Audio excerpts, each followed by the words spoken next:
You're too old, and it's too late to start. Has anyone ever said that to you? Well, I'm here to tell you that it's too late to quit. And oh yeah, you're not too old. In fact, the good news is that it's always the right time to start. You've come to the right place.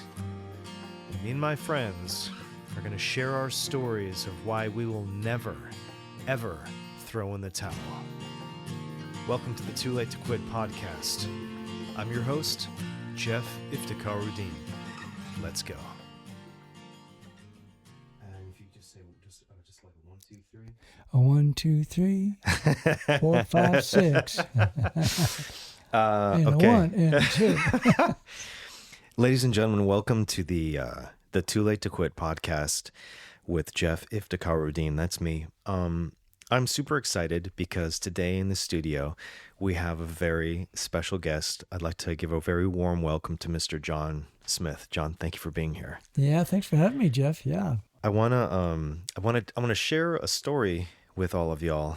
So back in 1994, I was going to school in La Crosse, Wisconsin at a now university called Viterbo. And my friend Chris Connors had he was in charge of activities for students, and he was good friends with my college roommate Dean. And he said, there's this amazing band called Runaway, and they're going to come and they're going to perform in the student union. And I had just started playing guitar, and I remember I watched you and Dan with 2 guitars and I think a harmonica. Something happened in that student union, and you created this magic with your 2 voices. I remember at one point, I think Dan picked up a beer bottle and played a solo. Sounds like Dan. And I remember I have a very interesting memory, the way my brain works. But I remember I started recording, and I'd never seen anybody play as fluid. I was watching you play these super complex chords, but then you also had this lightness and this you were just loose. And it was I remember certain songs that stick out to me, like Darlin' I Do, Speed the Grief.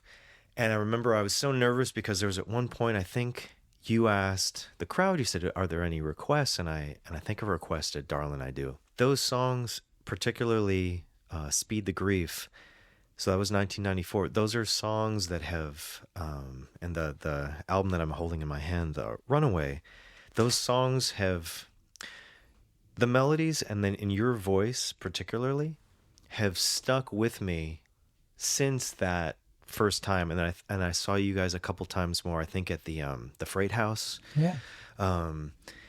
And that, the fact that you're now here in my studio is it's a tremendous, it's very special for me. So thank you so much for being here. This is very cool. A big circle come around.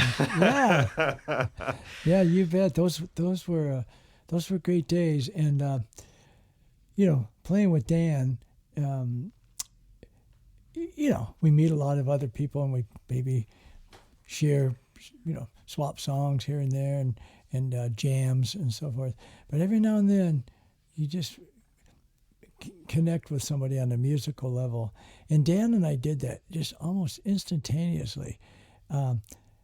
It's been a while, but I remember, because we've been playing together since 1987 is the first time we started to play together as a duo. Mm-hmm. And I remember some years after that, listening to our early tapes, kind of rehearsals and learning songs, what we wanted to play. And we can't really tell who's singing what part. Uh-huh. Stuff. It was just such a great connection. And so so you talking about that brings back great memories of those days. Yeah. If you're okay with it, I'd love to. I was telling John when we were hanging out in the kitchen how this CD, a jewel case, has gone with me for every single move since I bought it in 1994. Could you talk to me? So I lost my father in 2020, and I remember specifically Well, the first time I heard you perform Speed the Grief, I remember trying to kind of project myself and hope that I would remember what I learned from that song. Yeah. So I mean, I was 20, 20 at the time, 19, and I knew the moment when I was hearing your songs, I was like, first of all, I knew it was. I don't know if I'm saying it the right way. I felt like you were on a different plane. I felt, and what I've seen when I read the comments that people write on your YouTube videos, it's almost like you're connected to something and you're sharing this connection with us. That's what I felt like. I felt like I had some great professors, for psychology or sociology. I felt like I was in some really kind of special music class, and you were also sharing these incredible life lessons. And I remember thinking, like, I hope when that day comes that I'll remember the lyrics in that song. And I remember specifically in 2020 after my dad passed and I was grieving, I remember that song and those lyrics. I went back and visited those lyrics, and there's something that I've always gotten from you is feels like you've really shared the idea of being who you are and feeling what you feel. Yeah, and not being afraid to kind of share that, because a lot of us are, when we're talking about something that's really intimate like that. There's some part of that, one kind of wants to keep that private, but in the world of song, that's part of the key is giving. It's like a gift, and if you really think of your songs as a gift, and you're giving them, that frees you up. It frees you up so much, and so. But like, it's funny, that song you mentioned, "Speed the Grief." I wrote that song after talking with a very close friend who lost somebody, and then the song was kind of written in a dream. And I woke up in the morning, like, just real instantly, like, how when you dream, you can lose it really quick. It's like, Right. I had this really great dream, but I can't remember it, but it was really good. So that song, line for line, not every line, but just a big chunk of it. And it was kind of me and this friend who had lost somebody having like a discussion, and it came out like in a song. Gosh. I mean, I wish more songs were written that way, because I love to sleep. I love to dream. But yeah, and in my songwriting, I really I like there to be some intimacy about it. It's the same thing with friendships. Most of us want friends that we really can be intimate, with what we talk about and what we share with each other, that is safe. And so that's been a big part of my musical journey, is to not shy away from that. Now, I write all kinds of songs. I mean, I write silly songs. I write some bluesy stuff. I write some country kind of ish, not country music, but all kinds of stuff. But a lot of it will have, I guess what I would say is my truth is in it, whatever that means. I'm talking about truth with a small t, not a capital T.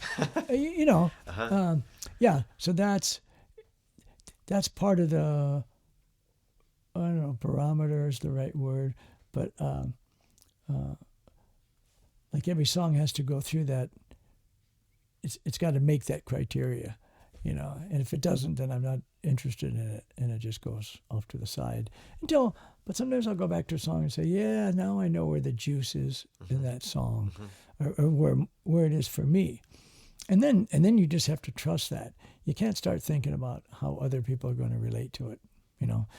They do that on their own, but you trust your intuition that just says, yeah, you're on it. Like, I teach songwriting quite a bit, and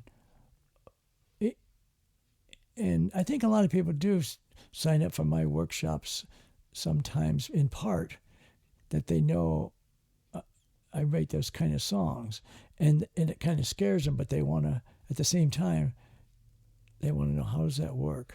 And one of the things I always say is, if you're writing something and it brings a tear, I always say follow that tear. Where did that tear come from? Why did you just, it's like when you listen to a song and all of a sudden, boom, there's kind of this. It's like stop. Like freeze time. Where did that come from? What part down here, triggered that right then? Because that's where the juice is for the writer, the singer. And then if you really follow that and write your song, that's going to resonate with other people. It kind of gives them permission to yeah, it's okay to feel like this. And follow the tear. I really like that. I was listening to the interview you did with New Dimensions with Beck Hagiyama. Yeah. And you told a story that literally made my jaw drop. Could you please share the story of how your first guitar came into your life? That's great. You remember that. Oh, my God. Yeah. So I grew up in Iowa, in a very small town, but was one of millions and millions of people that just got so inspired by the Beatles, right? And so from that Beatles spin-off, every little town had several garage bands. Every little town in this country, overnight. So people that never played an instrument just went out and bought, I'm going to be the rhythm guitar player, you're going to be the lead player, you're going to be the drummer, and just learn and just dive in. And anyway, so a bunch of my buddies did that, but nobody wanted to sing. So I jumped in and said, I'll give it a try, because I was always singing as a kid all the time. And so we had a nice rock and roll band, played a lot of dances and stuff, but I never played guitar. They all played guitar, and I didn't need to, and I focused on singing. And then I went off to college in Southern California, and and so I had to work my way through college and stuff. And so I was working at a used car lot in Orange County down there. And one night, and my job was after school, like 4 or 5 nights a week for 3 hours every night, I was a janitor. I'd go and clean up after all these mechanics and stuff in the back part of this car lot. Anyway, so I was there one night, and I was emptying my big garbage thing. I'd go around and collect, trash from every little bay, and there were like 30 of them or something. Anyway, I was back by the back gate, and it was right at dusk. It was just starting to get dark, and I was back there, and I'm looking back at the lots there, and I see a guy back there. I'm like, what's somebody? There's not supposed to be anybody back here, and so I'm just kind of watching him. And what's that guy doing over there? And I can see that he's got like a suitcase, and he's got like a backpack, and he's got something else, and he's kind of starting to come my way. It's kind of weird, and then all of a sudden, I didn't even know it. My boss was still there. It was like 7:30 or 8 at night, and he starts yelling at this guy, "Get back here, you thief!" Something like that. And the guy starts running faster right at me, and I'm standing right by the gate, because that's where I empty my trash. And as he gets closer, I'm standing there. I never forget it. I'm standing there holding my mop, my broom, and this guy, he has this big backpack on. He's got a nice big suitcase, and he's carrying a guitar, and my boss is catching up. My boss is full on running. This guy's running. They're coming at me. And next thing you know, the guy takes the guitar and throws it. I'm about 7 or 8 feet from him. He says, "Hey, you want a guitar, man?" And he just threw the guitar. And I dropped my broom, and I grabbed the guitar. And meanwhile, he runs and gets out the back gate. And then my boss is like, why didn't you get that guy? It's like, because he gave me a guitar. No. But so anyway, that's how I got my first guitar. And I remember immediately going to a music store the next day and getting the Mel Bay chord books with the G and the C and the D and all the chords. And I think within a week I wrote a song. I just I guess I was around the band, and our band didn't, they weren't seasoned musicians. They were brand new. So it's like I was right there, and I almost knew the chords from watching them, and we would figure out, no, it's this chord. You got to play this chord for that song, so forth and so forth. So, and then early on, too, there was just some part of me where some inner voice was like, you need to do your own thing. And because I would try to learn other people's songs and stuff, and I just never felt like I did them justice or something. And so it was probably a good thing that I thought that way, because it just made me write, and it made me, keep going deeper and deeper. And I cover some songs, but it's not very often. Mm-hmm. It's not very often. Only if I just really feel it fits in with what I do, and it feels like I can kind of own the song for that evening, or for that recording, whatever. It feels like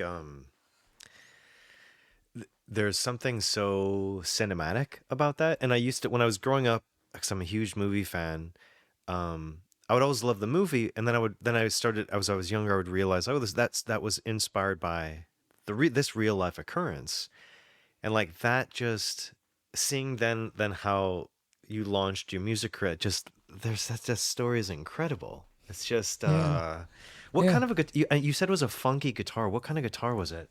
It was just like your guitar hanging on the wall there. Okay. Probably some Mexican nylon string guitar. And after I thought about it, that's probably stolen as well. If he stole the car. Well, I didn't finish the story.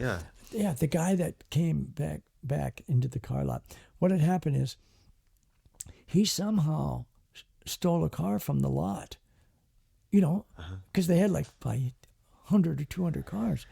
And somehow he was able to get in a car and find one with a key and drove away, and came back 3 or 4 days later to leave the car. Like he borrowed it for 3 or 4 days, and thought he was just going to bring it in and walk out the back gate. And then my boss came out, but the guy did get away with it. And so, yeah. That's incredible. That's what I was wondering about, as far as like, okay. So this is just, I think it's so cool. How do you get from that moment to then recording this first CD? Could you talk us through that? And the reason I'm asking is that one of the main reasons why I started this podcast is that I feel it's so important that people know that whatever number they have attached to them, they can always start whatever creative project that they want to do. I've had a lot of people tell me, like, oh, you're too old for that, or you must now set this dream aside and you must now embrace this life. Like, this train is past. Like, I've never believed in that. Yeah, I don't at all. It seems so wacky to me. And I meet a lot of people who have artistic ideas, but they've swallowed this pill that's like, no, that's foolish, or et cetera, et cetera. Mm-hmm. I would love it if you could share the story about how you go from that moment to then recording this incredible CD. Yeah. Well, so as soon as I really started playing professionally, by that time, I got married and started having kids. And so I really had a career. I mean, I really had a family to feed. And back in those days, I was part of a I don't know what the word I'm looking for, a system that you could plug into to play college campuses all over the country. Mm-hmm. And so I did, and so it was a really great place for me to learn my chops and learn the licks and stuff like that. And I was writing songs, and then somebody told me about the Kerrville Folk Festival in Texas, and that that they just thought it would be something I ought to do. And so what I did was I decided to check it out and enter a songwriting contest they have called New Folk. And I was lucky enough to get chosen, and I was lucky enough to be one of the winners of that. And then it made me just realize I need to start recording. I need to write songs from the heart. That's what I really learned at the Kerrville Folk Festival. And so then all of a sudden got these songs and met some great people in Austin who wanted to record, me and Dan. And so that's kind of how I got there. It was really, the college market was nice, and it really paid the bills and bought a house for us and everything. But there was just something missing. There was like a bigger network that I needed to plug into, kind of. And so that record really got me started on that path. And I don't know if that totally answers your question, Jeff, but how I got from not playing guitar at all to getting a stolen guitar given to me to making a recording Yeah. Because I wouldn't really say I had a dream, but I will say I was going to college when that happened, and that was kind of the end of college for me.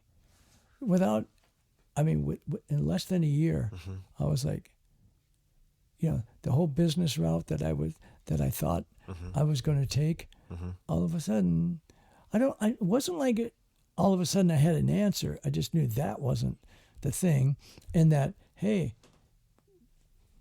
just keep doing this music thing, and so it's just grown and grown and grown ever since then. So I heard this phrase a couple of years ago that I thought was really cool, that the person said, how you do anything is how you do everything. And you saying that right now makes me think I was fortunate enough to see you perform 2 incredible sets last night at the amazing home of Candy and Rosie out in Wimberley, this incredible house concert. And there was a point where you said, I saw you had a set list, and you remarked, I don't even know why I make these set lists, because they just can. I don't remember exactly. I'm paraphrasing. You said they just confuse me, or they because it seems like in that story what you just told, it seems like you've always gone with this flow that you feel like very intuitive. Yeah, I definitely, we kind of learn that about ourselves, that we are intuitive or we aren't. It's better for us to research everything out. And but I just have a real strong intuitive sense. Some people have even said psychic, but yeah. So sometimes I like to do a set list because I'm just thinking during the day, what song haven't I played for a while? I like to play something I haven't played, and so I'll kind of visit it, and I may put that on the list, and then that night I'll start playing and go, yeah. But now that we're here in this moment, this is what I feel, and I'm going to trust that, and yeah, because every time I feel like I go against it, it's not good. It's just not as just something not. I don't know what the word is. Just doesn't feel right, and then you got to kind of, okay, how do we make things better right here again? So, I've heard you in interviews, and you talked about it last night, that you were one of 10 children. And you've talked about that experience. When I was watching you last night, there was an intermission, and you came back. I love your sense of humor, and you said, "No, did everybody have a good break?" I didn't get a chance to have a break. But John, there's this in the last couple of words that's come into the lingua franca, the idea of making someone feel seen or making space for somebody. I watched you make space and make every person, including myself and my wife, feel seen. And I was watching it, and it was just like, and I was trying to imagine, because my second mother, my mom's partner Jen, she comes from a family of 10 children. Eddie Arnold is huge in their family. I know you'd mentioned that your mom used to listen to Eddie Arnold. Yeah, wow. It was really cool hearing that. But I think about what Jen is like, and I'm curious, like, have you always been like that in your family? Like, because I feel that the way that you interact with people, the way that you write songs, and most importantly, I was watching Tita, my wife was like, she was like, we were looking at people that were moved to tears by your songs. Like, and it sounds like from when you first started, has that always been something like, have you always been like this? Yeah, I think so. I think so. I think both my folks were kind of that way as people, and in most of my siblings are very kind of similar. You know, like nobody's a stranger, kind of thing.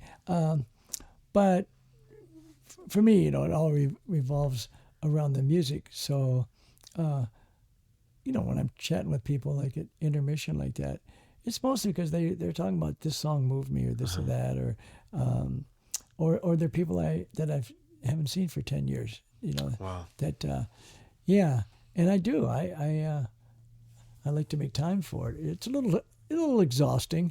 Not exhausting. That's not the right word. It's not restful. I'll put it that way. but it feels right. It feels right, and it makes the night, you know, all the more special. You know, for me, for those to have those personal connections, and that's probably something that might make me a little different than some people. Some people don't do that. You know, they don't at break time. They don't talk to people. They need to kind of go recharge or whatever, or they don't take a break. Sure. Let's just do a long thing and then be done and see you later. But I love connecting with people. You know, and if they've done enough research to decide to come hear me play, or they've returned to see me again, I love that. And my I don't know if the right word is my fans, but sort of my fans are just a big part of my life. They're not just fans with no names and faces. They're real people, and along with my music career, within that same orb or something of a musical career, I don't just do gigs, and I do a lot of other things, including bring people to Ireland. I've been doing that for 20 some years. Those people, they really become friends, and you know, and same thing. I teach songwriting, and people will go all over the place so they can be in a class with me, and yeah. So the fans, the connection there, is just a very real thing, a very, very real thing. You know, like I do a newsletter that I send out, and yeah, it's just very, very, very personal. And so that and the music, they're one and the same thing to me.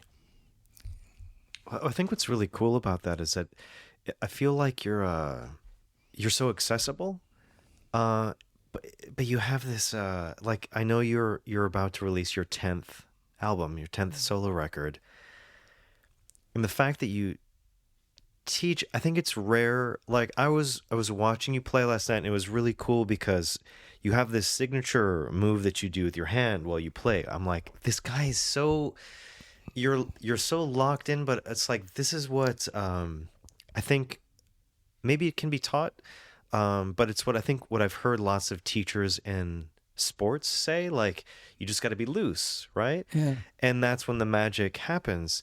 But the fact that like I read these comments from all over the world, and you had mentioned something in your interview on New Dimensions where I thought it was so cool. You talked about the gem of a song, right?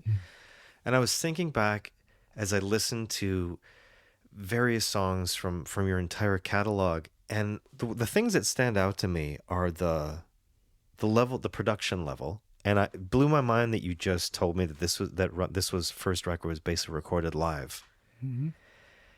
The fact that I think it's so cool that you have these gifts, and then you also share them, and you share the process behind them. And I recognized it from that interview. Can you tell me about am I pronouncing right, Esalen? Yeah. What is that? Esalen, it's an institute, and it's a beautiful piece of property in the Big Sur on Highway 1. Uh-huh. And it's been around. Well, Esalen is actually kind of an English way of saying the Esseline Native Americans. So it was a real sacred Native American ground there. And so a bunch of people, I don't know what you would call the movement, but Jack Kerouac and Ken Kesey and a lot of those people hung out there because they met this young guy whose family owned it, Michael Murphy, who's written a lot of great books and stuff like that. So it started out sort of like a commune, I guess you would almost say. Uh-huh. And it's just breathtakingly beautiful, and unbelievable hot springs. It's just really nice, and incredible gardens everywhere, and then the place, they needed to make money, to have this commune. Like, we need some income because we're out here in the middle of nowhere. Yeah. So they started inviting, Joseph Campbell, incredible writer. Yeah. Ida Rolf, who started Rolfing deep tissue work. Oh my gosh. And even bigger than that is Fritz Perl and the whole Gestalt type of therapy. All that was kind of their hub. Wow. And it was it's so much great work was done there. And so they started doing workshops. And that's how they were going to pay to keep their little Shangri-La place. Uh-huh. And they really did well. And then as it evolved, they started to invite different types of, like music, started to do some music things. And so I got invited to come there and do a songwriting thing. And it was really a big step for me. I had taught at several camps and stuff, for like a week here and there. But when I was invited to come there, I could tell it was going to really, really be different. I went there, somebody invited me who had heard me and said, I want you to come see Esalen. Come down. I had a free day. I think my last gig in Northern California was Santa Cruz. And this person was following my schedule. Said, I see that you're free. I'll do, and so I said, okay, yeah. I think I'd be cool. I'll come down and look at the place, and we'll see. And I went down, and God, as soon as I was on the grounds and I was standing there by the sea, and I went, yeah. Just every now and then you really get a loud thing from the universe, and it's just like saying, say yes, dude. Just say yes. Uh-huh. And so I did a little gig that night that I was invited to do, and then the person that asked me, if you're interested, let's go write a proposal right now. And I said, okay, I'm in. So we did, and then I got the gig, and I was like, how am I going to do this? This is not going to be the same. And knowing that all that Gestalt history and all the deep work that had been done there, I had done a lot of self-improvement kind of work, more, not because of anything real tragic that I had to work on, as much as I love the process of therapy, and I especially love the process of group therapy, because it's easy, well, maybe we're going off on a side thing here, but most therapy is one-on-one. You with the therapist, you can still hide. You can still hide from that therapist, or you just keep going and going and going eventually. But in a group thing, it seems to come up and somehow seeing somebody else do a piece of work on something. So anyway, I had done a lot of that. I spent 5 years. Wait, I'm sorry. Can you continue with that? When seeing somebody do work on something in a group? Yeah, like somebody is having you're in a circle, and maybe they're doing some breath work or something, or they just open the floor up. Okay, anybody, let's just go around. Anybody have something they want to talk about, and like I was in a circle once.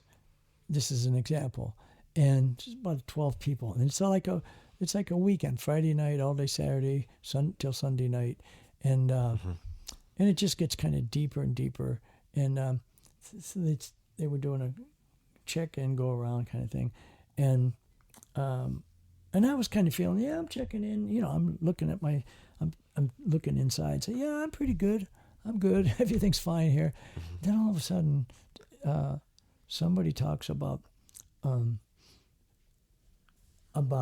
wanting to have children, and this lady just starts to, really cry. It really is a big triggered thing, and anyway, the whole thing was about her partner really didn't want to have kids, really against it, where that wasn't the deal when they hooked up, that sometime we would. Yeah. And anyway, the point is, so she was really having a cry, and it just popped open this thing. I have, it's a long story, but I had been married to my high school sweetheart, and it just didn't work out. But we had a couple kids, and they lived in Australia, and I didn't get to see them, and it was just so painful. But I was really keeping that pain in. But because her emotion there just came in and made me want to work on that piece of how much pain that I was holding on to. And so anyway, so when I went to go to Esalen, I really thought, how would this one particular therapist that I worked with a lot, how would he handle this space? And so that's when I realized it's all about holding space, creating a space and holding that space for like a week for this group of people. And, you can get help doing that. But because I had that prior work done, it really helped me in my songwriting, because that's when I work with a group like that, I really try to get everybody to, it's like a therapy thing. What do you love? What feeds you? What are you hiding from? What's that deep thing there? And music is so therapeutic, isn't it? You play. Yeah. I mean, yeah. And so, I don't know if that answers your question or not. But yeah, you said kind something. Of babbling. No, I'm here for it. You said something in the interview. I wanted to. I try to write it down word for word. I thought this was so awesome, and now I'm connecting all the dots. You said, push your edge and express from your heart, literally and figuratively. Say the things the way you say them. Even if your English is odd and your colloquialisms sound different, put it all in there and express. Wow, I said that? Yes, you did. That's pretty interesting. Yeah, well, I guess sometimes you have to think about, or you get asked about your process, or what do you like in songwriting? What's evolved for you? I really like songs that are conversational, that they almost could be spoken, and so that's always kind of the way I approach things. If it feels too contrived, how many times have you gone to a play or a movie? You're watching a movie and you go, God, this guy looks like he's reading a line. You know, it's not conversational. Yeah, Nobody talks that way. Come on, nobody talks that way. Yeah, Right. Yeah. So, yeah. So it's interesting you say that, because when I grew up about 45 minutes north of Chicago, close to the Kenosha border, and when I went to La Crosse, I fell in love with all the colloquialisms in La Crosse, right? That I'd never heard before. I'd never heard a drink fountain referred to as a bubbler. I'd never heard the adjective honkin', like that's honkin' big, or certain things like that I've... Doesn't everybody say that? I think it's great. And there's, I would start to adapt those. And then when I would travel and I would say those, I would get teased for it. And I always thought that was funny, that because I use this certain colloquialism, then you assume whatever, all these things about. I was like, but that's just how I like to talk. Like it's a word that feels good in my brain when I say it. Well, like here I am in Texas for a couple of weeks. You can bet your life when I get home, there's going to be some y'alls, and you know, because I love it. And you know what else will come out when I come to Texas is fixin'. I'm fixin'. I love that. That just, it works. But yeah, Wisconsin definitely has their share of them. Yeah. So you said that was because I was thinking about that interview while I was listening to you last night, and that's again, that's where I feel. It's like if you I saw this YouTube video. I think he's this French Canadian magician, and he does this card work where he just like makes these cards appear, right? And it's one of those things where it's a video where there's a guy watching the video and he's commenting on it, and he's a magician, and I'm watching you last night, and I'm like, these are all. I was listening to every single lyric you're saying, and I'm like, this is all could be in a conversation, but then you have a turnaround and you have this rhyme, but it's all feels so natural, but that you make it look so easy. The song, and I have is it Thick as Thieves? Thick as Thieves, yeah. About your friend Rowdy. Is that on your 10th, the new record that's coming out, correct? That's on the new record, yeah. It was like you were it was like this conversation. And I was watching just the silence in the room and the reaction afterwards. And I don't know what everybody else was thinking. All I know is that I was thinking about who the Rowdy was in my life, right? Yeah. And I was like, John just did something. It's just like, it's kind of like the way I always think of it is like piano mover. It's like, oh, well, yeah, you just put the 1,500-pound piano on the thing and up and go down the stairs. Like, oh, when I watch the piano move, that's easy, right? Try to do it, right? Yeah. Wow. And so you're telling this story, and and I would bet $1 million that every single person, even if they didn't have a Rowdy, was picturing how do you do that? It's like I never met the guy, but when you said the line about the conversation where he drew a bad card, like I don't even know this guy, and this is affecting me. Yeah, you're getting to know Rowdy in the song, and then you go, oh my God, Rowdy doesn't make it. Not funny, by the way. But yeah, so that song, there was a lot of, especially when you're writing about something that's your own story. This is a true story.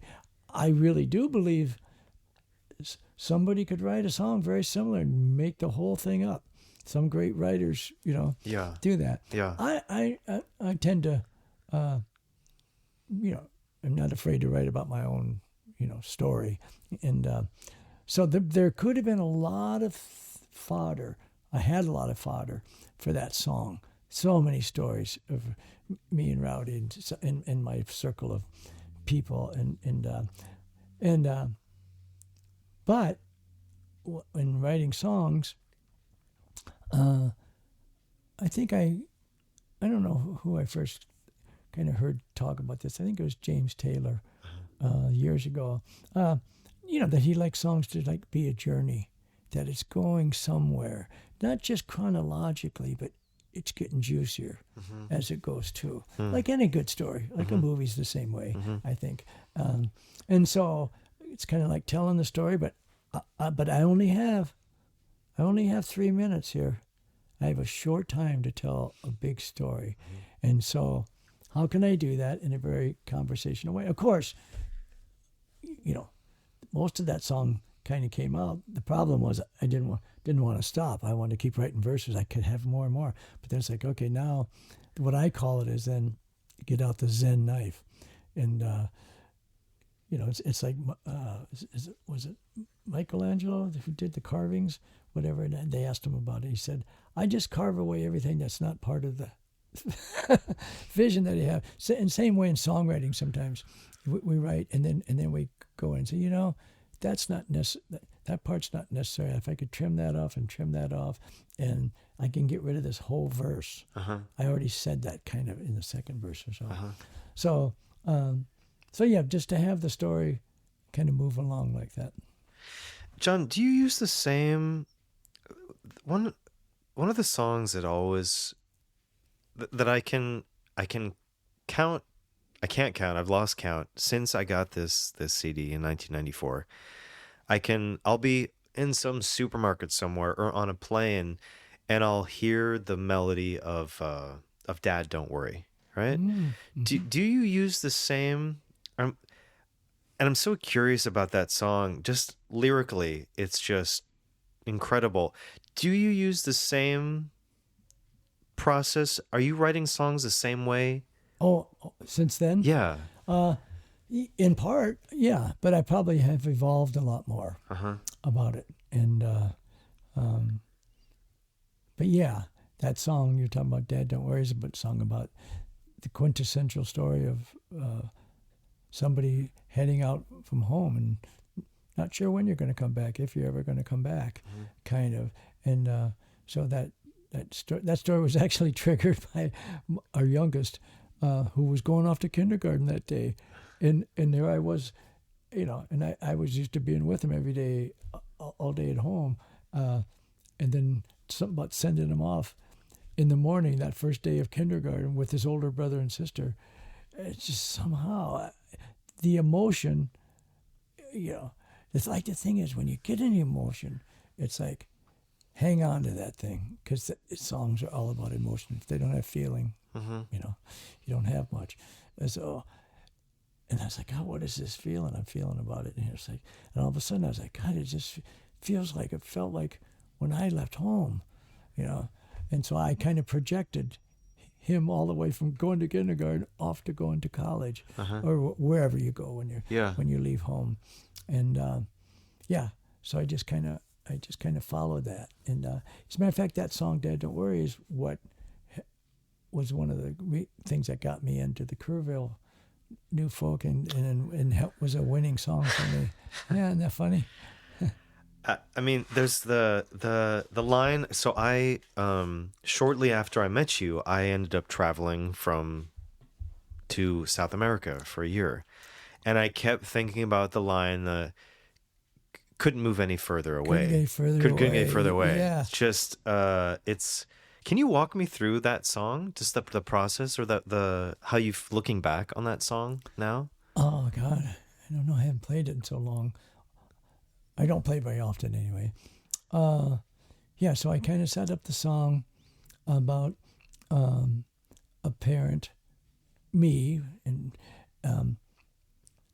going to help my son leave home and carry his bags outside, and and catching him out of the corner of my eye, stopping a minute and having to look back at the house.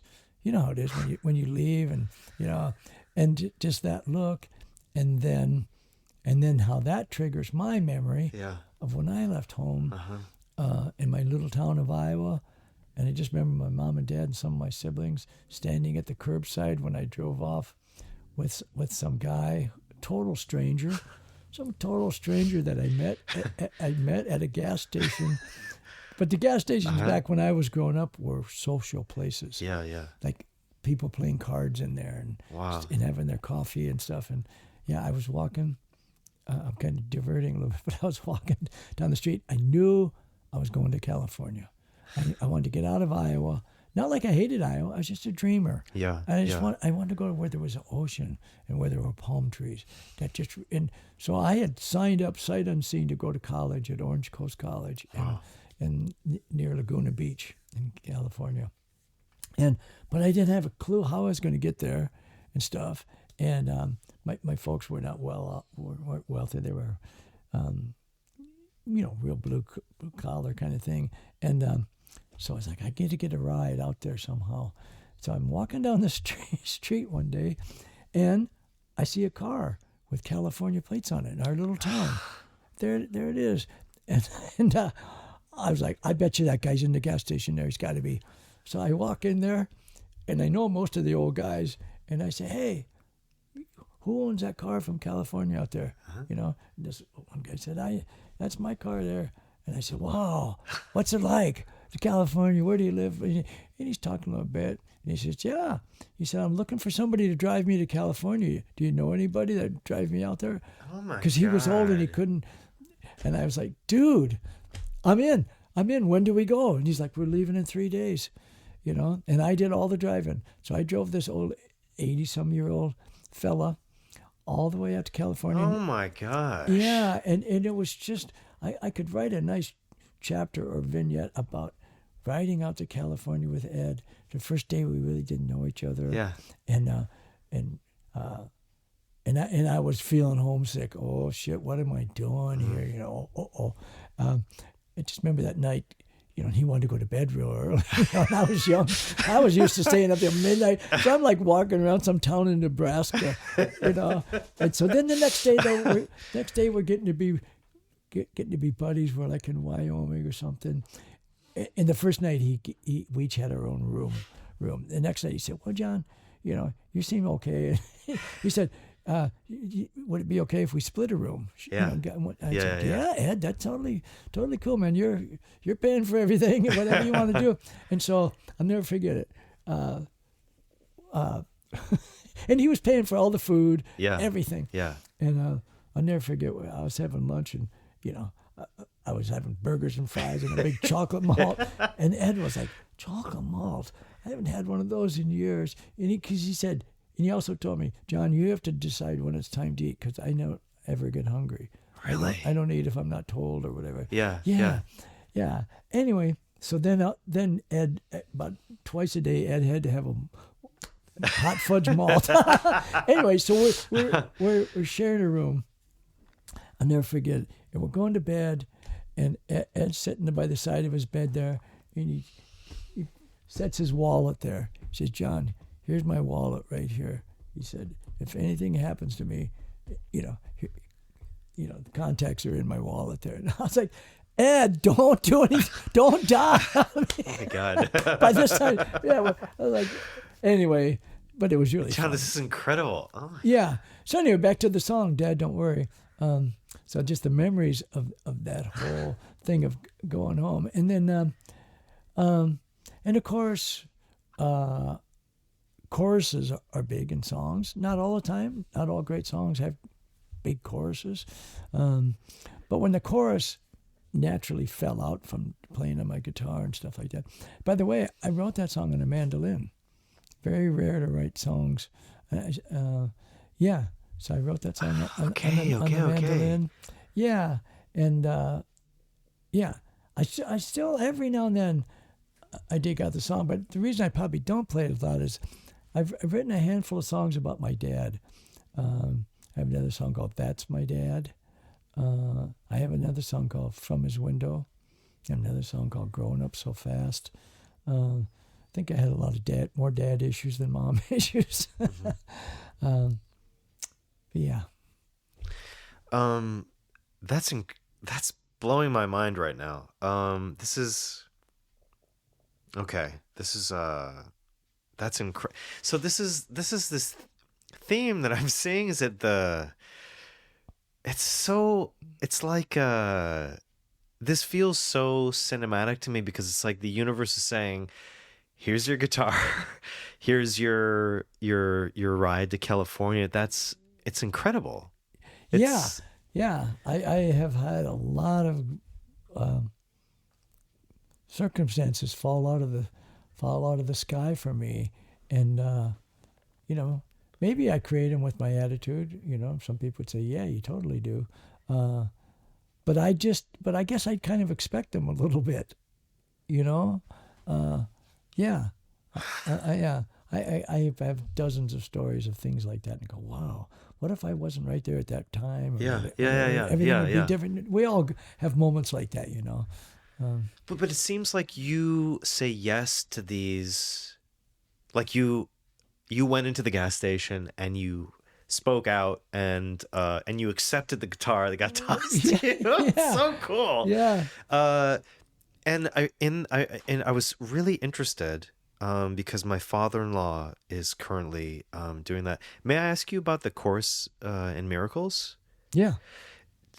Because you said how you kind of just expected that.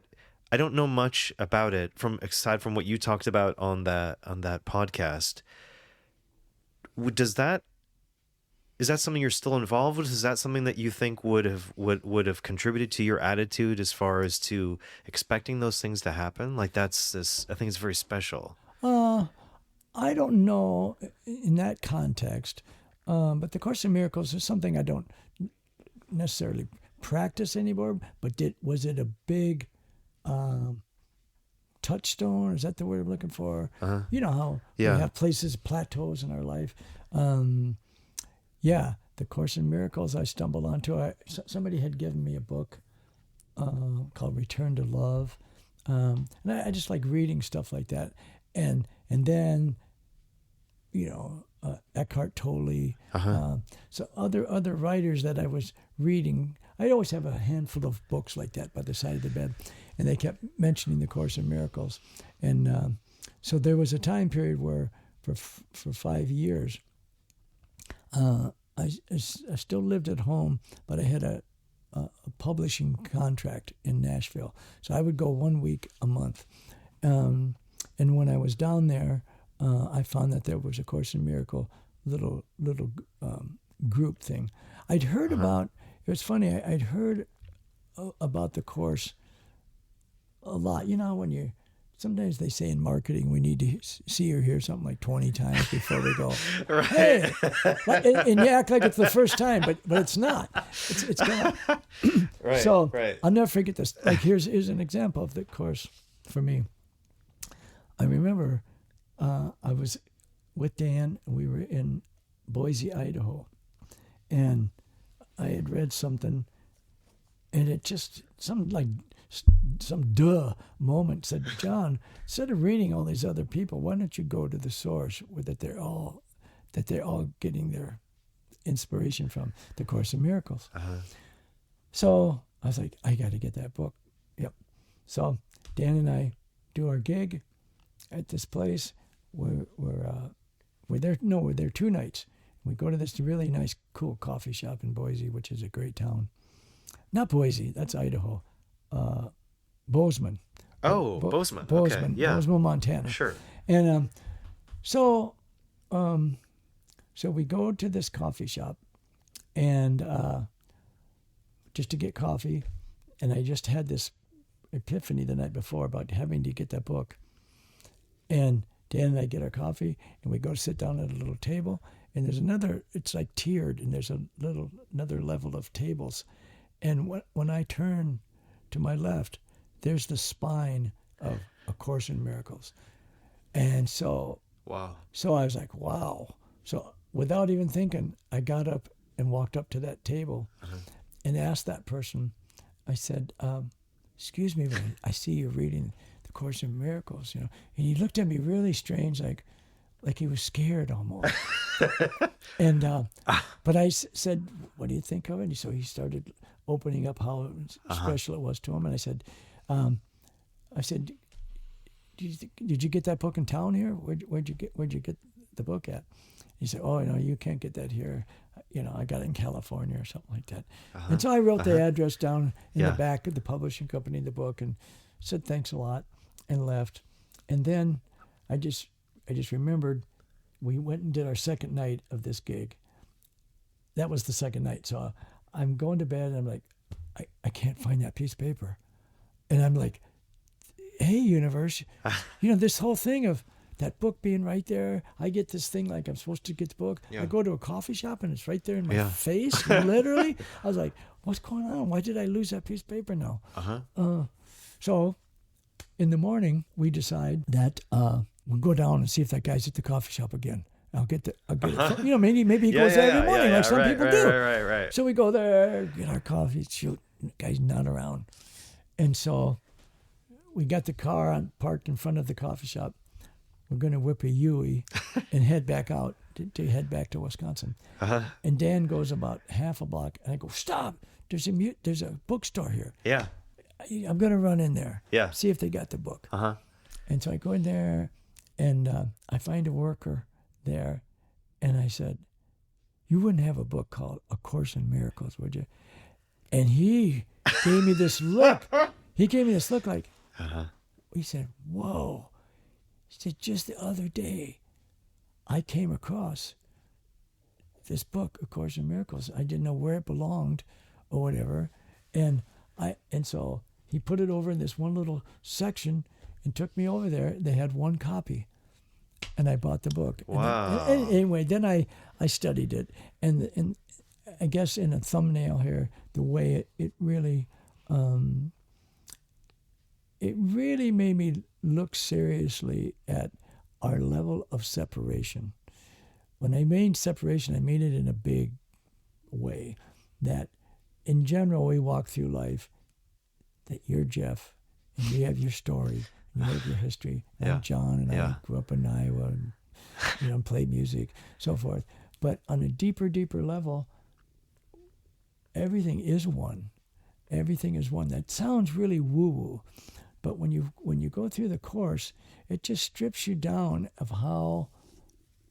In that story is our ego, on a bigger level. That's what our ego really is, and it's just how tied are we to that, or how open are we that our little thing is within a big thing, and it's all connected.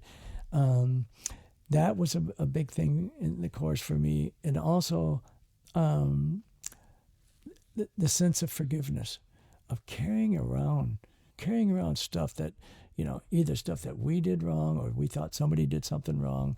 The course just helped me with that so much.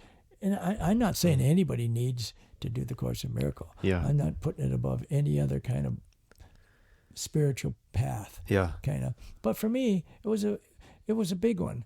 But I don't necessarily go to that. There's things that will always stay with me. There are little phrases, like, because when you do the Course in Miracles, the reason they call it a course is like 365 days.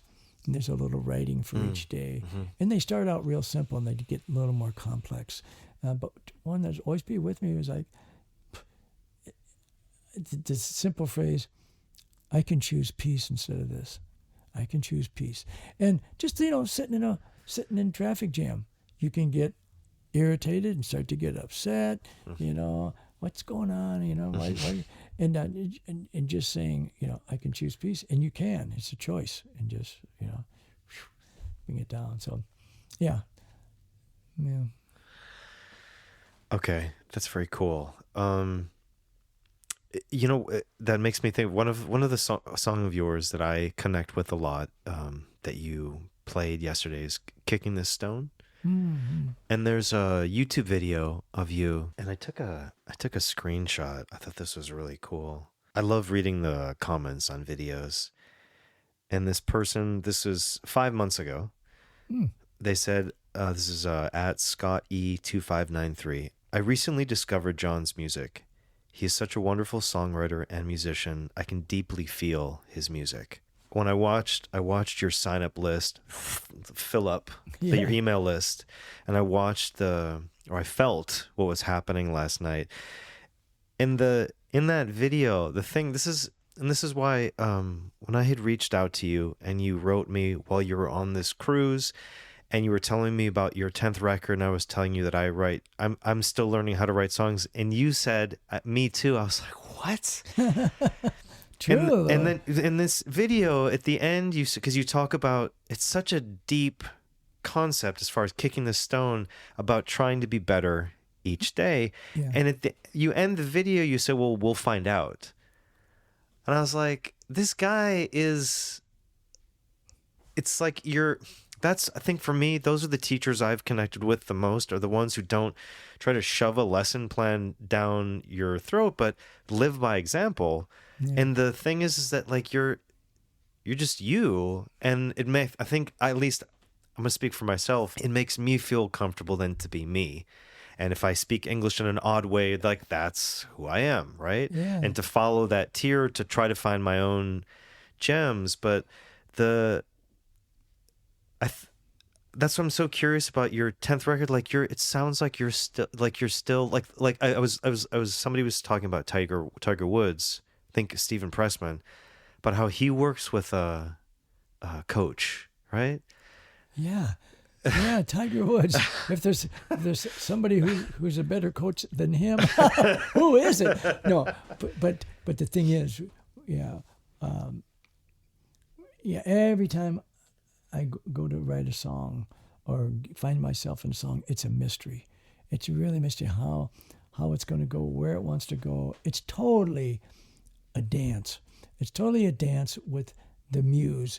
And you say, what the hell's the muse?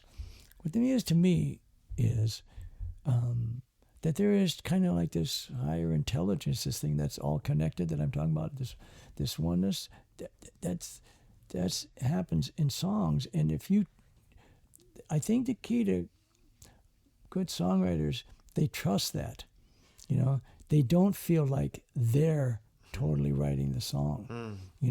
I mean, I've had this conversation with so many songwriters, and it's always kind of, I don't know why we do it, but we always kind of whisper it, like, I wrote that song, I don't know where. Like the best line in the song. That's the muse. That's the universe. If you trust it, and now the big thing with any art is to say, make a start, just start, and then trust the process. The process is a combination of all the work that you've ever learned about writing songs, all the songwriting tools that you have in your toolbox, how to write choruses and verses and inner rhymes, and keep making it be a journey. And should I write in first person or second person? All that kind of stuff. That's all there. If you've used it a lot, it's a tool you're ready to grab. But the big thing is the inspiration part, and just keep writing. And all of a sudden, sometimes you write it, and then you go, whoa, I could have never thought of that myself. It comes from a I guess a deeper well or a higher place, or but it's a gift. I guess the closest word would be, it just feels like a little grace. A little grace was given to you. You got a little help. It's not a little help, it's big help. I mean, that really made the song. Yeah. So it's the kind of thing you can develop that. You can develop that relationship with the muse. And for me, like a lot of people, I'm doing a lot of things, and I like to do a lot of things. And so I don't sit down every day and try to write a song with my guitar. But here I am releasing a 10th CD, and it's really fun. I played this with it's a live record again. It's me with a band. Wow. Me with a great bass player and a drummer and a great guitar player in Oregon. And, so taking some great players and kind of doing a little bit of rehearsing. I'm talking about 10 minutes, 15 minutes rehearsing, and then going in and maybe taking 5 or 6 takes. And, no cutting and pasting, no click track, just let it kind of breathe. Yeah, it's kind of scary. It's kind of like jumping on a horse without a saddle, riding bareback. Okay. Yeah. What's the title of your 10th record? I'm not sure. I think it's going to be Simple As. I have a song called Simple As, which is a new song.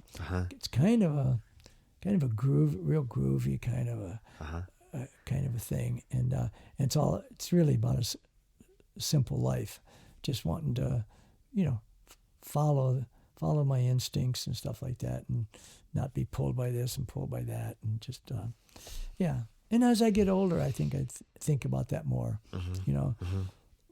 Like I love traveling here and doing shows in Texas. Yeah, but it's more challenging than it used to be when I was 30-something.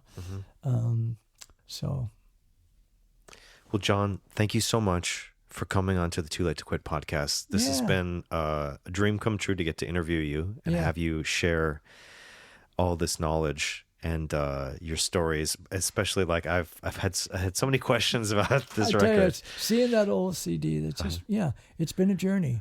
It's really, really been a journey. And I'll just say to you, good luck with your journey, with your writing your songs and Thank you. telling you, sharing your truth, and I just trust the universe. I mean, just trust. I really believe that. Follow something you love, and the rest will basically take care of itself. That doesn't mean there won't be days you end up in the ditch and blah blah blah. But in the long run, the universe it's there to help us. It's there to help us. So. Well, on that note, always remember that it's always the right time to start, and you got this. And John, I would love it if you could take us out with a song. Okay. Awesome. Happy to. Thank you so much. Get my guitar here. Do you want to give an intro? Yeah. Oh, an intro? Yeah. Yeah. If you're cool with it. Okay. We are rolling in your own time. Okay. Yeah, I'll leave you with this newer song that'll be on my new upcoming CD, which will be called Simple As. But this song here is called Thick as Thieves, and I wrote it one night when I was in an extra good place, sitting in my kitchen, watching twilight happen, and happened to have a guitar on the wall, and I grabbed the guitar, and this first line just kind of came out, and I was like, wow, where did that come from? And I wasn't thinking about this friend at all, but the song was. And so I always kind of like to send this out to anybody out there thinking about, some of those friends or a friend that we had when we were like in middle school or high school that really kind of helped us through the awkwardness and the hard times of that. And we're trying to kind of find our own identity, and we're trying to, so this one is about one of my dear buddies.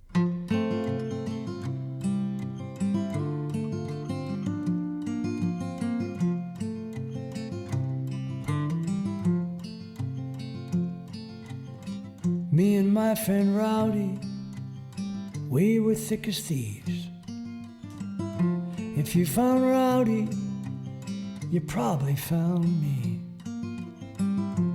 Walking the railroad tracks out to Silver Creek, me and Rowdy, thick as thieves. Me and Rowdy, we weren't really thieves. We only took a few lucky strikes from his mom Annabelle when she fell asleep. Blowing smoke rings and shooting the breeze under the stars, me and Rowdy, thick as thieves, thick as thieves, thick as thieves. We stole the day, we stole the night, we stole the twilight. In between we were only kids, but we had it all, we believed. Me and Rowdy, thick as thieves. Me and Rowdy got through high school somehow, riding this beat-up galaxy round the gravel roads outside of town. Couple of beers, couple cute girls, kissing beneath the cottonwood trees. Me and Rowdy, thick as thieves. Me and Rowdy, we each went our own way. I followed songs to California. Rowdy took a job at the factory. Somehow the years piled on, we didn't talk that much it seemed. Me and Rowdy, thick as thieves, thick as thieves, thick as thieves. We stole the day, we stole the night, we stole the twilight. In between we were only kids, but we had it all, we believed. Me and Rowdy, thick as thieves. Then Rowdy Rowdy called one day and gave me the news that he drew a bad card this time, and the doctors only gave him a month or two.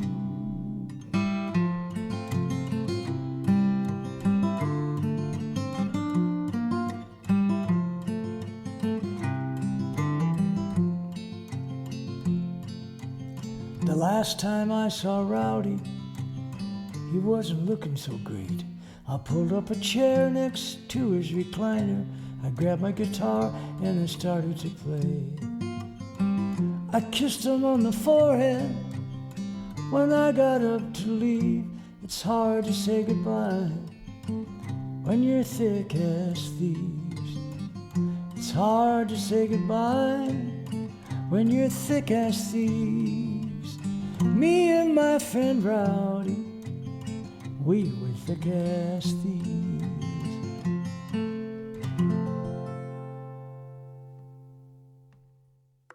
Thank you for listening to the Too Late to Quit podcast, a 424 Records and Rude Rudy production. Copyright 2026, all rights reserved. You got this.